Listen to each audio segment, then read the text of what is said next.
Hello everyone, कैसे हैं आप सब। चलिए गाइस, आज हम सबसे पहले बात करने वाले हैं ईसीएल के मैच के बारे में। सो गाइस, कल ईसीएल का मैच था जिसमें कल फुकरा इंसान की टीम का मैच था, यानी कि बैंगलोर बैसेस का वर्सेस कोलकाता सुपरस्टार के बीच में। और गाइस, फुकरा इंसान की टीम ये मैच हार जाती है और मैच हारने के बाद गाइस एल्विश यादव की टीम उन्हें बहुत ज़्यादा ट्रोल करने लगती है सोशल मीडिया पे। और लोग कमेंट में भी यही बोल रहे हैं कि फुकरा इंसान कम से कम एक मैच जीत जाओ, सारे मैच हार ही रहे हो। जैसे पिछले सीजन में हार रहे थे वैसे इस सीजन में भी आज पहला मैच था वो भी हार गए। इसी वजह से फुकरा इंसान यानी कि अभिषेक मल्हान का मजाक बन चुका है कि वो कोई भी मैच नहीं जीत रहे हैं, ईसीएल का सारे मैच हार ही रहे हैं। अब ऐसे में गाइस मुनव्वर फारूकी, एल्विश यादव, रजत दलाल जब ईसीएल का इंटरव्यू देते हुए नजर आए उस टाइम पे रजत दलाल ने जब बोला कि वो फुकरा इंसान से अगर हार जाएंगे तो फिर वहां पे मुनव्वर फारूकी और एल्विश यादव ने बोला कि भाई ऐसा तो नहीं हो सकता, उससे तो हम नहीं हार सकते हैं। रहे तो फिर अभी शायद एलविश और फुकरा भी जीत जाए हमारे से। जो कि इतने पूरे दिन तो नहीं आए भाई, इतने पूरे तो नहीं आए। हाँ हाँ, तो बट वही है कि जो तो मुश्किल है वो तो, बट अभी वो बोलते हैं ना कि जब लक खराब हो, अभी लक। और यही नहीं गाइस, मुनव्वर फारूकी ने सिर्फ फुकरा इंसान का नहीं बल्कि गाइस यहाँ पे ट्रिगर इंसान यानी कि निशा मल्हान का भी मजाक उड़ाया है या फिर उन्हें रोस्ट किया है, किस वे में उन्होंने बोला है। सो गाइस, यहाँ पे मैच शुरू होने से पहले यहाँ पे मुनव्वर फारूकी ने बोला कि हाँ हम फोकस से खेलेंगे, लेकिन वो वाला फोकस नहीं, असली वाला फोकस। सो गाइस, आप ये वीडियोस पहले देख लीजिए। तो हमें पूरा फोकस के साथ खेलना पड़ेगा, मतलब एक्चुअल वाला फोकस।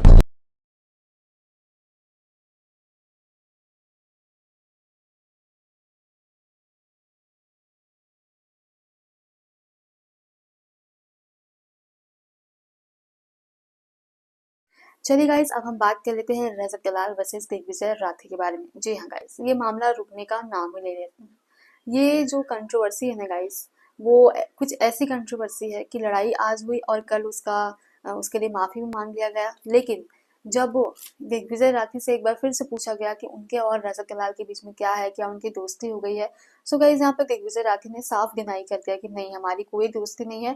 और जो हमारा झगड़ा हुआ था ना, वो सिर्फ कैमरास के लिए हुआ था, व्यूज के लिए हुआ था, वो सब तो नजर आ ही रहा था लोगों को। सो गाइस यहाँ पर दिग्विजय राठी ने एक बार फिर से बोला है कि भाई हमारी कोई दोस्ती नहीं हुई है, ये सब कुछ जो हमारा झगड़ा हुआ था वो सिर्फ और सिर्फ कैमरा के लिए किया गया है, और ये कैमरा के लिए रजत दलाल ने। आपकी जो टक्कर देखने वाली होगी, बिग बॉस में भी कंपटीशन था आपका रजत दलाल, अभी इस सीजन में भी रजत दलाल के साथ आपकी जो वो होगी टक्कर, वो वीडियो भी वायरल हुई। कल रात भी थोड़ा कंपटीशन देखा था, वीडियो वायरल हुई, आप लोगों ने देखी ना? बिल्कुल, इसलिए वीडियो बनाई थी। उसके बाद भी एक बार हुई। तो उसके बाद भी एक और होगी। All good between you two ना?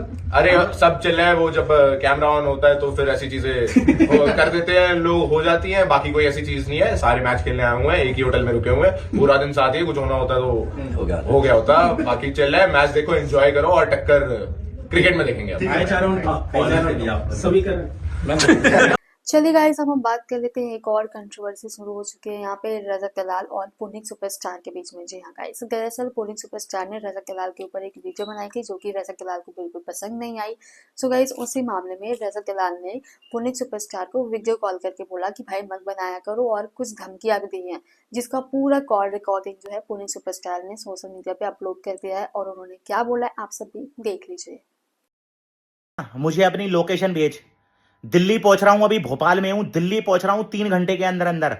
अगर तेरे काफिले के सामने अकेला ना खड़ा हुआ ना तो मैं अपनी मां के पेट से पैदा नहीं। समझ गया मेरी बात को? भेज लोकेशन, व्हाट्सएप नंबर तेरे पास है, अब दे तू मुझे धमकी। भाई मत बोल वीडियो पहले तो मेरे को, क्या वीडियो डाल रहा है तू? ये क्या दिक्कत हो गई भाई? क्या हो गया? कोई दिक्कत थोड़ी हो गई यार। तेरे को बहुत हो जाएगी, तेरे को भी पता है। क्या दिक्कत हो जाएगी?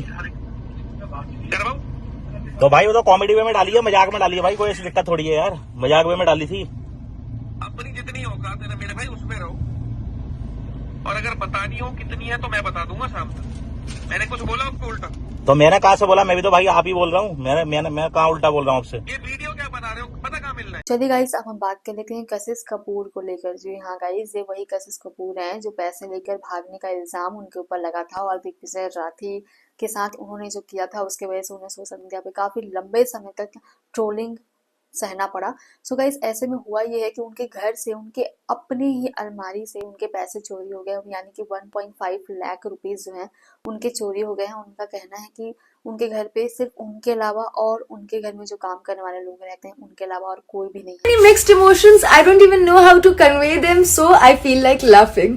Ha ha ha ha ha. Guess what? मैं कल सुबह कश्मीर जा रही हूँ, तो मैंने अभी पैकिंग करने के लिए अपना अलमारी खोला एंड मेरे 1.5 लाख रुपए चोरी हो गए हैं। मेरे 1.5 लाख रुपए चोरी हो गए हैं। अब मैं किसी पे उंगली नहीं उठा सकती हूँ। मेरे घर पे मेरे अलावा सिर्फ मेरे हाउस हेल्प आते हैं, हाउस हेल्प, दैट्स इट। पर मैं उन पे उंगली नहीं उठा सकती हूँ because I have no proof, I have no fucking proof, I can not say shit to anybody. और मैंने बोल भी दिया तो क्या, चलो वो तो खैर कल की बात है।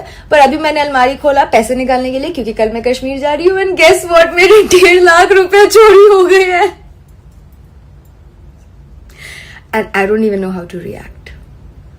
चलिए गाइस अब हम बात कर लेते हैं एक और कंट्रोवर्सी के बारे में, यानी कि थाला भाई जोगिंदर वर्सेस एल्विश यादव के बारे में। जी हाँ गाइस, थाला भाई जोगिंदर ने रिसेंटली अपनी एक रील्स शेयर की है यहाँ पे दीपक कलाल के साथ, और ये बताया कि किस तरह से एल्विश यादव जो है वो पैसे देकर लोगों से अपने लिए वीडियोस बनवाते हैं। और यहाँ पे थाला भाई जोगिंदर ने पूरी की पूरी कॉल रिकॉर्डिंग शेयर की और बताया कि किस तरह से एल्विश यादव जो है वो दीपक कलाल को भी नहीं छोड़ रहे हैं, उनको भी पैसे देकर अपने लिए वीडियोस बनवा रहे हैं। तूने एल्विश यादव के ऊपर वीडियो बनाई, वो एल्विश सबके सामने बोलता दीपक कलाल मेरा फैन है। अब तू बोल रहा है वो मेरे को पैसे देता है। तारीफ करने के पैसे नहीं उसने, अभी तूने को 1,30,000 रुपए दिए एल्विश यादव ने। किस चीज के लिए? आज वीडियो बनाया, बोला मेरी तारीफ कर उसने। अरे ये जो एल्विश के लिए लोग वीडियो बनाते हैं, फिर तो एल्विश इनको भी पैसे देता होगा इंस्टाग्राम पर। मेरे को नहीं पता, मेरे को दिए उसने, मेरे पास प्रूफ है उसके। अरे रजत दलाल का कभी मैसेज आया तेरे पास कि मेरे ऊपर वीडियो बना?